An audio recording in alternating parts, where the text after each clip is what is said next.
మార్చి 3 కేతుగ్రస్త చంద్రగ్రహణం. ఖచ్చితంగా పాటించాల్సిన నియమాలు మరియు పరిహారాలు చేయాల్సిన 4 రాసులు ఇవే. సనాతన ధర్మం మరియు పురాణాల విశేషాలను తెలుసుకునే ది పురాణిక్ పాత్ ప్రేక్షకులకు హృదయపూర్వక స్వాగతం. కాలచక్రంలో నవగ్రహాల సంచారం, ముఖ్యంగా సూర్య చంద్రగ్రహణాలు ఏర్పడినప్పుడు ప్రకృతిలోనూ మన జీవితాలపై అవి చూపే ప్రభావం గురించి మన మహర్షులు ఎంతో స్పష్టంగా ధర్మశాస్త్రాలలో వివరించారు. ఈ క్రమంలోనే రాబోతున్న విశ్వావసు నామ సంవత్సరం ఫాల్గుణ శుద్ధ పూర్ణిమ నాడు, అనగా 2026 మార్చి 3వ తేదీన ఒక అత్యంత ముఖ్యమైన కేతుగ్రస్త చంద్రగ్రహణం ఏర్పడబోతోంది. అసలు ఈ గ్రహణానికి సంబంధించిన పూర్తి వివరాలు, ఖచ్చితమైన సమయాలు, ఏ నక్షత్రాల వారు, ఏ రాసుల వారు పరిహారాలు చేసుకోవాలి, ఆ సమయంలో మనం పాటించాల్సిన ఖచ్చితమైన నియమాలు, చేయకూడని పనులు మరియు దాన ధర్మాల గురించిన శాస్త్ర సమ్మతమైన పూర్తి సమాచారాన్ని ఇప్పుడు మనం ఈ వీడియోలో తెలుసుకుందాం. ఈ చంద్రగ్రహణం మార్చి 3, 2026 మధ్యాహ్నం 3:20 స్పర్శకాలంతో ప్రారంభమై సాయంత్రం 6:47 మోక్షకాలంతో పూర్తవుతుంది. అయితే వాస్తవానికి ఇది మిట్ట మధ్యాహ్నం ప్రారంభమై సూర్యాస్తమయం తర్వాత రాత్రి చంద్రుడు ఉదయించే లోపుగానే సగానికి పైగా కాలం గడిచిపోతుంది. దీనినే శాస్త్ర పరిభాషలో గ్రస్తోదయ చంద్రగ్రహణం అంటారు. అంటే చంద్రుడు గ్రహణంతోనే ఉదయిస్తాడు. మనకు కంటికి కనిపించే పుణ్యకాలం కేవలం 27 నిమిషాలే కదా అని నియమాలను పక్కన పెట్టకూడదు. ధర్మశాస్త్ర నిర్ణయాన్ని అనుసరించి స్పర్శ ప్రారంభమైన మధ్యాహ్నం 3:20 నుండి గ్రహణం విడిచిపెట్టే 6:47 వరకు గ్రహణ నియమాలన్నీ ప్రతి ఒక్కరూ ఖచ్చితంగా పాటించి తీరాలి. ఈ చంద్రగ్రహణం వల్ల ఏ రాసుల వారు జాగ్రత్తగా ఉండాలో ఇప్పుడు వివరంగా తెలుసుకుందాం. ముఖ్యంగా 4 రాసుల వారికి ఈ గ్రహణం వల్ల కొద్దిగా ఇబ్బందులు ఎదురయ్యే అవకాశం ఉంది. ఆ రాసులు ఏమిటంటే వృషభ రాశి, సింహరాశి, కన్యారాశి మరియు మకర రాశి. ఈ 4 రాసుల వారికి ఈ గ్రహణ సమయంలో ఆరోగ్య సమస్యలు రావడం లేదా పాత అనారోగ్యాలు ఉంటే అవి కొంచెం ఎక్కువ అవడం జరగవచ్చు. అలాగే చేతికి వచ్చిన డబ్బు చేజారిపోవడం, ఇంట్లో అకారణంగా చిన్న చిన్న గొడవలు రావడం లేదా ప్రయాణాల్లో అనుకోని ఆటంకాలు ఏర్పడే అవకాశం ఉంది. అందుకే ఈ 4 రాసుల వారు భయపడకుండా, ఏ ఇబ్బంది రాకుండా ముందస్తు జాగ్రత్తగా గ్రహణ శాంతి పరిహారాలు చేసుకుని తీరాలి. అప్పుడు ఈ దోషాల నుంచి సులభంగా బయటపడచ్చు. ఇక నక్షత్రాల విషయానికి వస్తే ఈ గ్రహణం సింహరాశిలో పూర్వ ఫల్గుణి నక్షత్రంలో పడుతోంది. కాబట్టి ఆ నక్షత్రంలో పుట్టినవారితో పాటుగా పూర్వాషాఢ మరియు భరణి నక్షత్రాల్లో పుట్టినవారు కూడా ఖచ్చితంగా పరిహారాలు చేసుకోవాలి. ఎందుకంటే ఈ గ్రహణ ప్రభావం ఈ 3 నక్షత్రాల వారి మీద ఎక్కువగా ఉంటుంది. ఏ పని చేయబుద్ధి కాకపోవటం, అనవసరమైన టెన్షన్, మానసిక అశాంతి కలుగుతాయి. కాబట్టి మీ ఆయురారోగ్యాలను కాపాడుకోవటానికి ఈ 3 నక్షత్రాల వారు కూడా తప్పనిసరిగా గ్రహణ దోష పరిహారాలు చేసుకోవాలి. ఇకపోతే మేషరాశి, కర్కాటక రాశి, ధనుస్సు రాశి మరియు కుంభరాశుల వారికి ఈ గ్రహణం వల్ల 50% అనుకూలత, మరో 50% ప్రతికూలత ఉంటాయి. అంటే వీరు ఏ పనైనా మొదలు పెడితే అది ఒక పట్టాన తేలక చిన్న చిన్న ఆటంకాలు వచ్చి పనులు ఆలస్యం అవుతాయి. ఆర్థికంగా చూసుకుంటే డబ్బు చేతికి అందుతున్నట్టే అనిపించి చేజారిపోవచ్చు, లేదా ఇంట్లో అనవసరమైన గందరగోళం, చిన్నపాటి మానసిక ఒత్తిడి కలగవచ్చు. అయితే ఇవి మరీ భయపడాల్సినంత పెద్ద సమస్యలు కానప్పటికీ ఈ చిన్న ఇబ్బందులు కూడా రాకుండా ఉండాలంటే ఈ 4 రాసుల వారు కూడా గ్రహణ పరిహార శాంతి క్రియలు పాటించటం ఎంతో శ్రేయస్కరం. వాతావరణం బాగాలేనప్పుడు మనం ముందు జాగ్రత్తగా గొడుగు ఎలా తీసుకెళ్తామో ఈ రాశుల వారికి ఈ శాంతి పరిహారాలు అలా శ్రీరామ రక్షలా పనిచేస్తాయి. మరోవైపు ఈ గ్రహణం వల్ల పట్టిందల్లా బంగారంగా మారి అత్యంత అద్భుతమైన శుభప్రదమైన ఫలితాలను పొందుతున్న రాసులు 4 ఉన్నాయి. అవే మిథున రాశి, తులారాశి, వృశ్చిక రాశి మరియు మీనరాశి. ఈ గ్రహణ సమయంలో వెలువడే ఎలాంటి ప్రతికూల కిరణాలు ఈ 4 రాసుల వారి దరిదాపుల్లోకి కూడా రావు. ఎందుకంటే గ్రహస్థితి వీరికి పూర్తిగా అనుకూలంగా ఉంది. వీరికి ఎప్పటినుంచో ఆగిపోయిన పనులు మళ్లీ వేగం పుంజుకుంటాయి. అనుకోని లాభాలు కలగవచ్చు. కుటుంబంలో ప్రశాంతత, ఆరోగ్యం అన్నీ బాగుంటాయి. వీరికి ప్రకృతి సహజంగానే ఒక రక్షణ కవచాన్ని ఏర్పాటు చేసింది కాబట్టి ఈ 4 రాసుల వారు గ్రహణ దోషానికి సంబంధించి ఎటువంటి ప్రత్యేకమైన దాన ధర్మాలు లేదా శాంతులు ఆచరించవలసిన అవసరం ఏమాత్రం లేదు. సాధారణంగా అందరూ పాటించే గ్రహణ నియమాలు పాటిస్తూ ప్రశాంతంగా ఆ దేవుడిని స్మరించుకుంటే చాలు, వీరికంతా మంచే జరుగుతుంది. ఇప్పుడు మనం గ్రహణ సమయంలో పాటించాల్సిన అతి ముఖ్యమైన నియమాల గురించి, ముఖ్యంగా సూతకం మరియు ఆహార నియమాల గురించి తెలుసుకుందాం. గ్రహణం అంటే కేవలం ఆకాశంలో జరిగే వింత కాదు. రాహు కేతువుల నీడపడినప్పుడు సూర్యచంద్రుల నుంచి భూమికి అందాల్సిన సానుకూల కిరణాలు ఆగిపోయి ప్రకృతిలో ప్రతికూల శక్తులు పెరుగుతాయి. దీనినే మన ధర్మశాస్త్రం సూతకం లేదా మైల అని చెబుతుంది. ఈ సూతకం గ్రహణం ఎక్కడైతే కనిపిస్తుందో ఆ ప్రాంతమంతటికీ వర్తిస్తుంది. ముఖ్యంగా ఈ సమయంలో మన శరీరంలోని జీర్ణ వ్యవస్థ చాలా మందగిస్తుంది. అందుకే గ్రహణ సమయంలో వండిన ఆహారాన్ని గాని, కఠినమైన పదార్థాలను గాని భుజించకూడదని మన పెద్దలు ఖచ్చితమైన నియమం పెట్టారు. ఈ చంద్రగ్రహణం మధ్యాహ్నం 3:20 మొదలవుతోంది. మనం తిన్న ఆహారం జీర్ణం కావడానికి కనీసం 3-4 గంటల సమయం పడుతుంది. కాబట్టి ఆరోగ్యంగా ఉన్నవారు ఉదయం 11 గంటల లోపుగానే తమ భోజనాన్ని ముగించడం అత్యంత శ్రేయస్కరం. ఆ తర్వాత కడుపు ఖాళీగా ఉంచుకుని దైవనామస్మరణ చేసుకోవాలి. అయితే మన సనాతన ధర్మం ఎప్పుడూ ఎవరినీ కష్టపెట్టదు. అది చాలా మానవతా దృక్పథంతో కూడుకున్నది.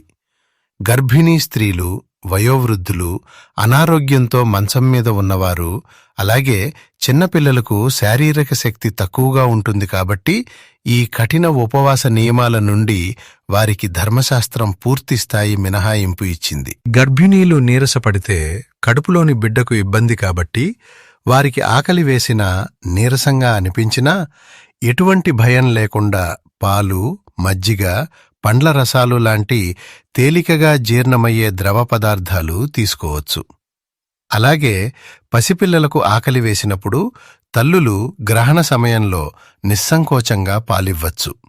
దీనివల్ల పిల్లలకి గాని తల్లులకి గాని ఎలాంటి దోషమంటదు.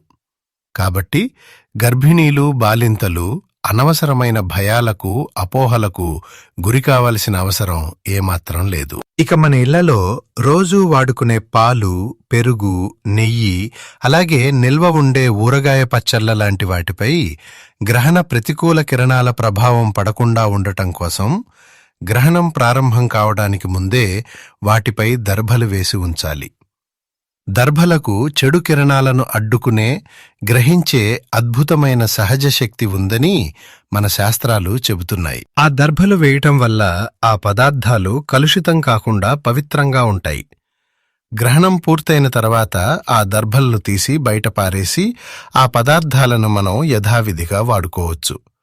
అలాగే ఎవరి ఇంట్లోనైనా ఆ రోజు పితృదేవతలకు సంబంధించిన శ్రాద్ధ కర్మలు ఉంటే పగటిపూట భోజనం నిషిద్ధం కాబట్టి ఉదయం పూట ఆ కార్యక్రమాలు చేయకూడదు. సాయంత్రం 6:47 గ్రహణం పూర్తిగా విడిచిపెట్టిన తర్వాత ఇల్లంతా శుభ్రం చేసుకుని స్నానమాచరించి అప్పుడు ఈ శ్రాద్ధ విధులను భక్తి శ్రద్ధలతో నిర్వర్తించాలని ధర్మశాస్త్రం స్పష్టంగా తెలియజేస్తోంది.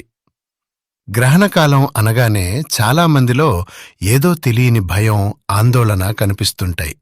కానీ వాస్తవానికి గ్రహణ సమయం అనేది భయపడాల్సిన కాలం కాదు.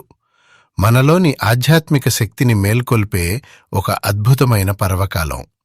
జ్యోతిష్య శాస్త్రంలో మంత్రకారకో రాహుః తత్సిద్ధికారకో కేతుః అని చెప్పబడింది. అంటే ఈ సమయంలో చేసే జపతపాదులకు, దైవ ప్రార్థనకు 100 రెట్ల ఎక్కువ ఫలితం లభిస్తుంది. ఈ అద్భుతమైన సమయాన్ని సద్వినియోగం చేసుకోవడం కోసం గ్రహణం ప్రారంభం కాగానే, అనగా స్పర్శ సమయంలో ముందుగా పట్టు స్నానం ఆచరించాలి. మన శరీరం మరియు మనస్సును పవిత్రం చేసుకుని దైవధ్యానానికి సిద్ధం కావడమే ఈ స్నానం వెనుక ఉన్న ముఖ్య ఉద్దేశ్యం. అలాగే గ్రహణం పూర్తిగా విడిచిపెట్టిన తర్వాత ఆ ప్రతికూల కిరణాల ప్రభావం, సూతక దోషం మనపై ఉండిపోకుండా ఉండటానికి ఖచ్చితంగా విడుపు స్నానం ఆచరించాలి. అయితే అనారోగ్యంతో బాధపడుతున్నవారు, వృద్ధులు ఇలా ఒకే రోజు 2 సార్లు తలస్నానం చేయటం కష్టం కాబట్టి వారు కేవలం కంఠస్నానం చేయవచ్చు. ఒకవేళ మంచం మీద ఉండి కదలలేని స్థితిలో ఉన్నవారైతే వారిని ఒక శుభ్రమైన తడి బట్టతో ఒళ్ళు తుడిచినా సరే వారికి ఆ స్నానఫలం పూర్తిగా దక్కుతుంది. భగవంతుడికి కావలసింది మన భక్తి శ్రద్ధలే కాని శరీరాన్ని కష్టపెట్టడం కాదని మన సనాతన ధర్మం ఎంతో దయతో ఈ మినహాయింపునిచ్చింది. స్నానానంతరం ఏదైనా ఒక శుభ్రమైన పొడి వస్త్రాన్ని ధరించి ఒకే చోట స్థిరంగా కూర్చుని మంత్రసాధన చేసుకోవాలి.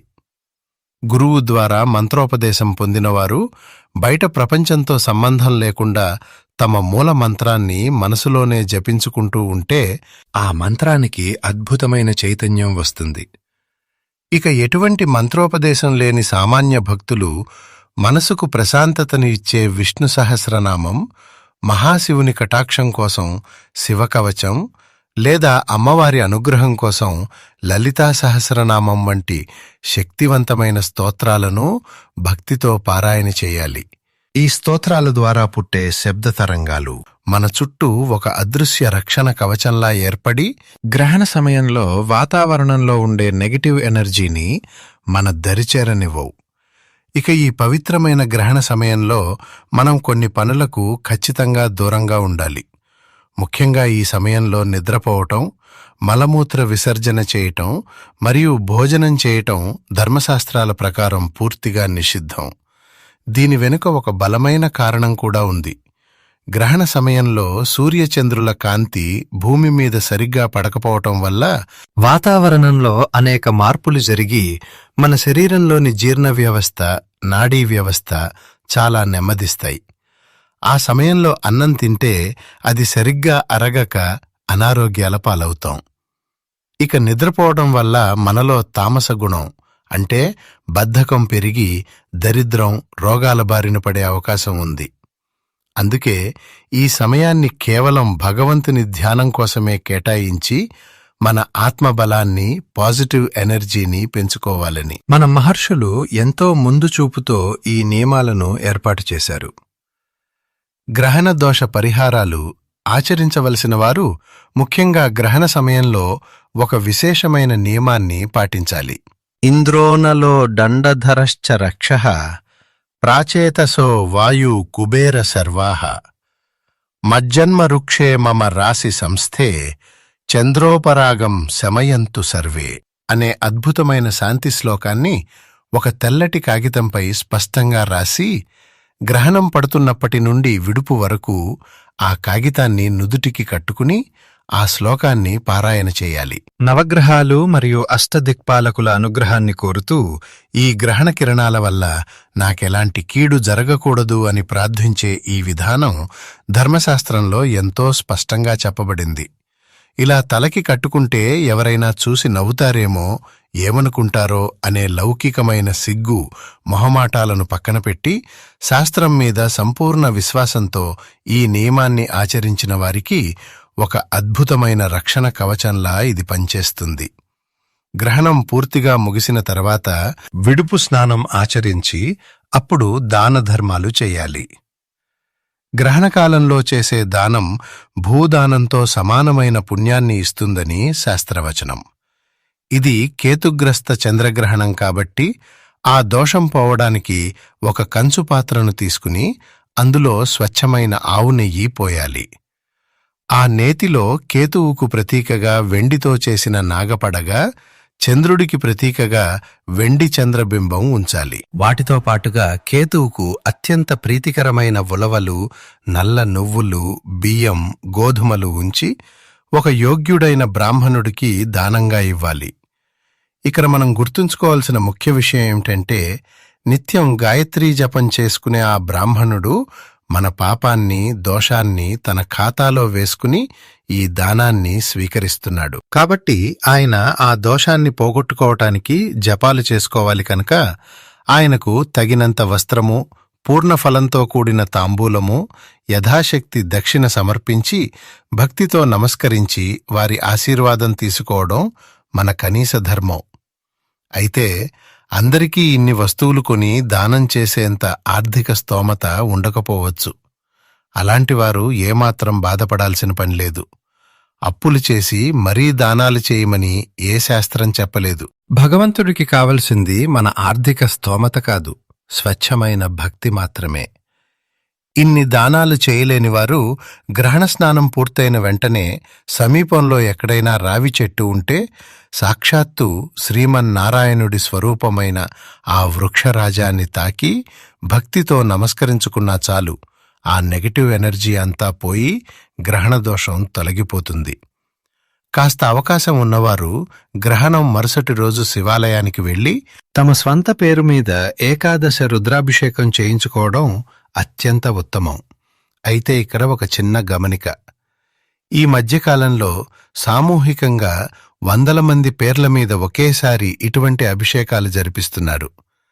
గ్రహణ దోషం లాంటి వ్యక్తిగత దోషాలు పోవటానికి ఎవరికి వారు సొంతంగా తమ పేరు మీద మాత్రమే సంకల్పం చెప్పుకుని అభిషేకం చేయించుకుంటేనే దానికి పూర్తి ఫలితం దక్కుతుంది. చివరగా గ్రహణ సమయంలో ఈ మధ్యకాలంలో జరుగుతున్న ఒక మోసపూరితమైన విధానం గురించి ఖచ్చితంగా మాట్లాడుకోవాలి. కొంతమంది గ్రహణ సమయంలో కామ్య హోమాలు నిర్వహిస్తూ ప్రజలను ఆకర్షిస్తున్నారు. కామ్య హోమం అంటే నాకు ఉద్యోగం రావాలి, నా వ్యాపారం లాభపడాలి, నాకు ధనప్రాప్తి కలగాలి అనే భౌతికమైన స్వార్థపూరితమైన కోరికలతో చేసేది. గ్రహణకాలం అనేది కేవలం భగవంతుడిని శరణు వేడి దైవచింతనతో మన ఆత్మను ప్రక్షాళన చేసుకునే సమయమే తప్ప ఇలాంటి లౌకిక కోరికలు అడగడానికి అనువైన సమయం ఏమాత్రం కాదు. గ్రహణ సమయంలో ఇటువంటి కామ్య హోమాలు చేయవచ్చని ఏ ధర్మశాస్త్రంలోనో చెప్పబడలేదు. కాబట్టి ఇలాంటి మోసపూరితమైన మాటలను నమ్మి డబ్బులు వృధా చేసుకుని ఇటువంటి హోమాలకు వెళ్ళవద్దు. ప్రశాంతంగా ఇంట్లోనే కూర్చుని ఇష్టదైవాన్ని స్మరించుకోవడమే నిజమైన శాస్త్రసమ్మతమైన గ్రహణ శాంతి. మన తండ్రి, తాత, ముత్తాతలు ఏనాటి నుంచో ఆచరిస్తూ వస్తున్న ఈ అనాది సిద్ధమైన ఆచార వ్యవహారాలను ఈ కాలంలో ఇవన్నీ ఎందుకని తీసిపారేయకుండా మనం గౌరవించి ఆచరిద్దాం. అప్పుడే మన సనాతన ధర్మాన్ని రాబోయే తరాలకు నిలబెట్టుకున్న వారం అవుతాం. యథాశక్తిగా ఈ గ్రహణ నియమాలన్నీ శ్రద్ధగా ఆచరించి ఆ భగవంతుని కృపకు పాత్రులు కండి. ఈ వీడియోలో నేను అందించిన ఈ ధర్మశాస్త్ర సమాచారం మీకు ఉపయోగకరంగా అనిపిస్తే తప్పకుండా ఈ వీడియోను లైక్ చేయండి. ఈ ముఖ్యమైన గ్రహణ నియమాలు, సమయాలు మరియు రాశిఫలాల వివరాలు మీ బంధుమిత్రులందరికీ తెలిసేలా ఈ వీడియోను అందరికీ షేర్ చేయండి. 10 మందికి ధర్మాన్ని తెలియజేయడంలో మీ వంతు సాయం అందించండి. అలాగే ఈ పవిత్ర సమయంలో మీ ఇష్టదైవాన్ని స్మరించుకుంటూ కామెంట్ బాక్స్లో ఓం నమః శివాయ లేదా ఓం నమో నారాయణాయ అని కామెంట్ చేయండి. ఇక ఈ గ్రహణానికి సంబంధించి మీకేమైనా సందేహాలు ఉంటే మాత్రం ఏమాత్రం మొహమాట పడకుండా క్రింద కామెంట్ సెక్షన్లో అడగండి. నేను ఖచ్చితంగా మీకు రిప్లై ఇచ్చి మీ సందేహాలను నివృత్తి చేస్తాను. ఇలాంటి మరెన్నో అద్భుతమైన పౌరాణిక విశేషాలు, ధర్మశాస్త్ర సూక్ష్మాల కోసం మా ఛానల్ను వెంటనే సబ్స్క్రైబ్ చేసుకోండి. పక్కనే ఉన్న బెల్ ఐకాన్ను క్లిక్ చేయటం ద్వారా నేను చేసే ప్రతి ఆధ్యాత్మిక వీడియో నోటిఫికేషన్ మీ దాకా వస్తుంది. మరొక మంచి ఆధ్యాత్మిక విషయంతో మళ్ళీ కలుద్దాం. ధన్యవాదాలు.